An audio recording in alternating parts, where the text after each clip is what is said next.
the best of all the warriors ever that the Muslims had, the name of Khalid ibn al-Walid radiyallahu anhu. He was known as Abu Sulaiman, the father of Sulaiman. Khalid ibn al-Walid ibn al-Mughira. His father was al-Walid ibn al-Mughira al-Makhzumi. And Khalid was a big man, powerful, muscular person. He was quite fair in complexion and he was very close in looks to Umar ibn al-Khattab radiyallahu anhu. And as a youngster, he was approximately 20 years younger than Muhammad sallallahu alayhi wasallam. At Uhud, Khalid ibn al-Walid had come, and do you know he was on the side of the kuffar, of the enemy, of Quraysh, those who had usurped the wealth of the Muslimin. So Khalid ibn al-Walid, at that time he was not a Muslim. He looked at the archers and he saw that these people have left their positions. So immediately he took a group of men and he went back and swiped the Muslimin by sandwiching them between the enemy. And this is when the Muslims suffered a great loss at the hands of Khalid ibn al-Walid. May Allah subhanahu wa ta'ala forgive us all and may Allah grant us a lesson. Because the people had not obeyed the instruction of Muhammad sallallahu alayhi wasallam. So Khalid ibn al-Walid was known as the hero of Uhud from the Qurayshi or from the Qurashi perspective, from the perspective of the kuffar of Mecca. Now, after that, Khalid ibn al-Walid came for the Battle of the Trench. You know the Battle of the Trench that took place a year and a half later? What he did is, he was responsible for executing Muhammad sallallahu alaihi wasallam. He was given the task. You need to watch for Muhammad sallallahu alaihi wasallam and get rid of him. So, as he went, he tried here and there, but you know there was a trench that was dug and he just could not get to Muhammad sallallahu alaihi wasallam. It is reported that as he tried to get there by night, Usayd ibn Hudayr radiyallahu anhu had immediately noticed and alerted everyone, and the plan was foiled. So Khalid ibn al-Walid radiyallahu anhu went back to Mecca with those who had lost in the battle. It didn't really take place because obviously the wind had come, and I'm sure we would know the Battle of the Trench, the kuffar was sent back to Mecca miraculously by Allah subhanahu wa ta'ala. So Khalid ibn al-Walid radiyallahu anhu, at the time of Hudaybiyah, when the Muslimin had come out without any weapons in order to make Umrah, the pilgrimage in Mecca, the kuffar of Mecca stopped them. They had sent Khalid ibn al-Walid with 200 men to go and attack the Muslims. But when he went, he saw that they were praying. They were praying. And he thought to himself, okay, I've got 200 men. Whilst these people go to their prostration, I will swipe at them. But he was shocked that Muhammad sallallahu alaihi wasallam, when he said Allahu Akbar and everyone went to sujood, half of them went to sajda and the other half stayed up. And then when he said Allahu Akbar, half of them came up and half of them went down. And he was saying, what is this all about? That was Salatul Khawf, specific salah prescribed at a time of war, when Muhammad sallallahu alaihi wasallam was given this gift, because Allah says that these people had intended for you to all be in prostration at once so they could swipe at you. So some of you go down and some of you stay up. When some come up, some will go down, and so on. It's a beautiful salah, and it was a gift of Allah subhanahu wa ta'ala. So that is the time Khalid ibn al-Walid radiyallahu anhu, in his heart, the first light had entered. He says, Ar-rajulu mamnu'. That means this man Muhammad, we will never be able to harm him. Impossible. I am a man, I have mastered the military arts completely. I cannot even get close to him for some reason. And so in his heart, he said, this man is going to lead and he's going to be the winner and he's going to be victorious. This is what Khalid tells us later, radiyallahu anhu. So after Hudaybiyah, he went back and he received a letter from his brother Al-Walid ibn al-Walid. And the letter said, "Oh my beloved brother Khalid, I always know you to be a very intelligent person, and as intelligent as you are, it cannot escape you that Islam is correct. With that mind of yours, you are such a powerful person in intellect. The Prophet has been asking about you sallallahu alaihi wasallam. He told me, where is Khalid? Where is Khalid? And I told him, inshallah, Allah will bring him along. He says, the Prophet sallallahu alaihi wasallam says, a man like Khalid who is so intelligent, anyone who is absolutely intelligent will know that Islam is correct. If they are unbiased, they will know that what the Muslims are calling to and what they are worshipping is actually correct. They are calling towards worshipping one maker, the maker alone, and doing good all your life. And this is what is correct. So Khalid ibn al-Walid read the letter and he was touched by it, because now One thing had happened at Hudaybiyah and after Hudaybiyah. This was the second thing. The third thing, he slept that night and he saw a dream. The dream of Khalid ibn al-Walid radiallahu anhu, he says, I saw myself on a piece of land that was dry and very, very narrow. And then I saw that I was traveling to another beautiful green piece of land which was very broad. And he said, when I got up, I knew it means go to Medina Munawwara, and that is Islam, and Allah has chosen Islam for you. So he decided to speak to his friends. Who were his friends? Now it was quite tricky to talk to them because they all hated Islam. The first one, he had a friend, and this friend was quite close to him, Safwan ibn Umayyah. He tells Safwan, oh Safwan, what do you think of Muhammad sallallahu alaihi wasallam? I've tried so much. The man, you cannot get close to him. I believe he's going to win one day and he's going to overtake everyone, the Arabs and the non-Arabs. And I think it's about time we went. So Safwan says, no ways, never. Are you crazy? What are you talking about?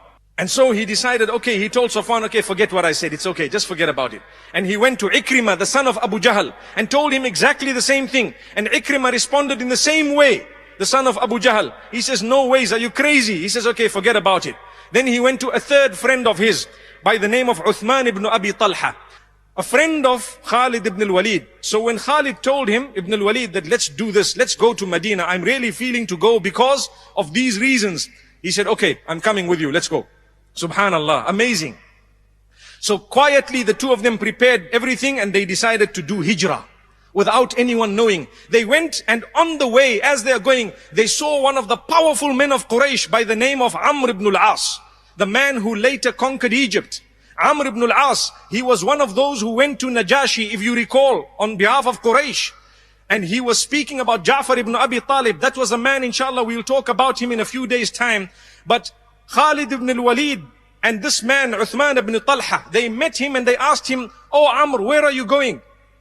Or he asked them, where are you guys going? So they said, no, we want to know from you. So Khalid ibn al-Walid radiallahu anhu was brave enough. He said, you know what? We are going to accept Islam and we're going to Medina. He said, guess what? I'm going to do exactly the same thing. Subhanallah. They arrived in Al-Madinah Al-Munawwara. The leaders of Quraysh, their children now are here. And they came, and as they were entering Medina, Al-Walid ibn al-Walid sees his brother and rushes to him. He says, Wallahi, the Messenger sallallahu alayhi wasallam already informed us that you are on your way. Imagine a miracle of Muhammad sallallahu alayhi wasallam. Already informed his companions that Khalid ibn al-Walid is on his way to come here. Subhanallah. He says, amazingly, let's go, the messenger is waiting for you sallallahu alayhi wasallam. So the three of them walk into the presence of Muhammad sallallahu alayhi wasallam, and the greeting itself spoke a mountain. He says, Assalamu alayka ya Rasulallah. May peace be upon you, O Messenger of Allah. This was Khalid ibn al-Walid, the man whom they all wanted to kill in Uhud because of how many Muslims he killed. And yet Khalid ibn al-Walid greets him as Rasulullah, and Amr ibn al-As and Uthman ibn Talha. And Rasulullah sallallahu alaihi wasallam says, look, this is Quraysh. It has brought to you its liver, meaning it has now thrown out to you the most important part of its organs. Amazing. And so Khalid ibn al-Walid says, I declared the Shahada in front of Muhammad sallallahu alaihi wasallam, but there was a problem that I had in my heart. What was it? I felt that I killed so many Muslims, and now look at what's going on. I caused so much harm against Islam. So he said, I looked at Muhammad sallallahu alaihi wasallam and I said, oh messenger, please pray for me. I have caused so much harm against the Muslimin. What will happen to me? May Allah forgive me. That is when Muhammad says, oh Khalid, I want to inform you that Islam deletes the sins that were committed prior to it. So it doesn't delete all your deeds. It only deletes your sins. Then he says, oh messenger, I pledge my allegiance to you. There it is. Here you are. I am Khalid ibn al-Walid and I've come to you. Here we are. Subhanallah. So the Prophet ﷺ made a dua for him. He says, oh messenger, for every harm that I've caused Islam, pray for me. The Prophet ﷺ says, oh Allah, forgive Khalid for everything that he has done against Islam. Subhanallah. This was the acceptance of Islam of Khalid ibn al-Walid radiyallahu anhu. He took part in the battle of Mu'tah immediately after that. And remember, we spoke about how there were three leaders appointed by Muhammad sallallahu alaihi wasallam: Zayd ibn Haritha, Ja'far ibn Abi Talib, and Abdullah ibn Rawaha radiyallahu anhum.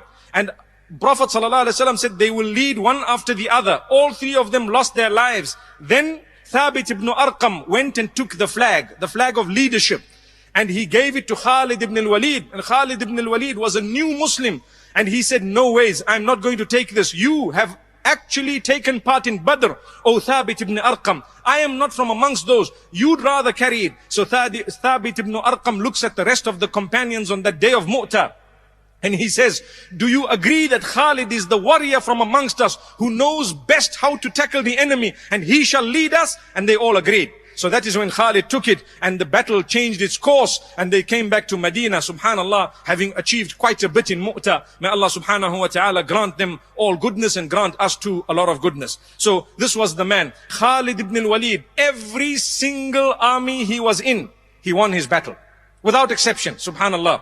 So much so that today, the military schools of the West, they study the life of Khalid ibn al-Walid. There are so many movies that you will find that are after Khalid ibn al-Walid radiyallahu anhu and his life, that are studied very carefully by military schools of the non-Muslims and the Muslims across the globe. He was an intelligent man, extremely intelligent, Khalid ibn al-Walid radiyallahu anhu. So at the time of the victory of Makkah, he was the only man who was the newest in accepting Islam, who was put as one of the leaders of the army of the Muslimin. Because Muhammad sallallahu alayhi wasallam was there himself. Abu Ubaidah Amir ibn al-Jarrah was put in the front. Az-Zubayr ibn al-Awwam was to the right side. And guess who was on the left? Khalid ibn al-Walid ibn al-Mughira, a child of Quraysh who had just come. He was going back to Quraysh as victorious, and he had told those youngsters already that Muhammad sallallahu alaihi wasallam is going to win, he's going to overtake, and he's going to rule everywhere here. He used to tell them at that stage that, you know what? It is an honor for us to accept Muhammad. He's a part of Quraysh. Why are we jealous of him? He's one of us. He took part in so many battles that people began to say, Khalid is the warrior, Khalid is the man. Umar ibn al-Khattab radiallahu anhu came in and said, I don't like the way people are now thinking that Khalid is the big magician who wins all the wars. So, oh Abu Ubaidah, he wrote him a letter and said, Abu Ubaidah Amir ibn al-Jarrah, go and tell Khalid that he must come back to Medina, no more taking part in the war as a leader. He's just a normal Muslim, and you go and overtake. So Abu Ubaidah Amir ibn al-Jarrah, if you recall a few days ago, we said he took the letter to Khalid ibn al-Walid radiyallahu anhu, and he gave the letter after the war was over. Khalid ibn al-Walid immediately said, no problem, I'm going back to Medina Munawwara. So Umar ibn al-Khattab said, I did not remove Khalid because I had a problem with him, but I removed him because people started believing that it is him, and we believe it is Allah. So this is why there were others who were placed in the place of Khalid ibn al-Walid radiyallahu anhu at one stage. And this is Khalid ibn al-Walid on his deathbed 4 years later. Just 4 years after Umar ibn al-Khattab radiyallahu anhu had removed him, he was on his deathbed. And he says, Wallahi, there is not a single spot on my body, not a single spot on my body that does not have some form of wound on it. My entire body has wounds all over my face, my head, and my entire body. And yet, I am dying on a bed and not on the battlefield. So those who are cowards must learn a lesson from me, that Allah subhanahu wa ta'ala, if He has written death for you, you will die no matter where it is. I took part in so many of the battles, but Allah decided you will die in the way that the camel dies. These are His words. Then He says, subhanallah, Khalid ibn al-Walid was known as Sayfullah. The Prophet sallallahu alayhi wa sallam, when he was sitting in Medina during the battle of Mu'tah, we made mention of it the other day when we said that the Prophet ﷺ was given the knowledge of the unseen on that day to be able to see that the Khalid ibn al-Walid has now taken over the leadership of the army in Mu'tah. And he says, أَخَذَهُ سَيْفٌ مِّن سُيُوفِ اللَّهِ عَزَّ وَجَلَّ. He says, Rasulullah ﷺ said, a sword from amongst the swords of Allah has taken over the reins of the Muslims. So imagine if Khalid ibn al-Walid radiyallahu anhu was killed in the battlefield, people would say the sword of Allah is broken.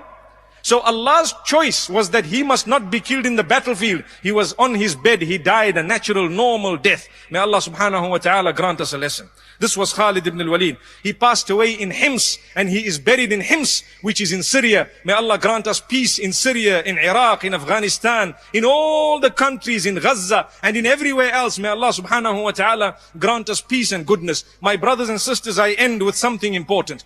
Khalid ibn al-Walid radiyallahu anhu on his deathbed made made the most famous statement that we know about him. He says, I was busy in the battlefield. I was unable to learn much about the Quran. Subhanallah. But I have no regrets. Allah has chosen me to fulfill a part of Islam. I have to stop there. It is the most important lesson we learn. Not every one of us will be masters in the Quran. Not every one of us will be professionals in Islamic knowledge. We have from amongst us doctors, accountants, we have men of different disciplines and women whom we need in our society and community. We do not underestimate the value of one another. We should never think I'm the only Muslim who's serving Islam. No matter who you are and what you have, you may serve Islam either through your profession, through your wealth, through your knowledge, or through a combination of more than one of those things.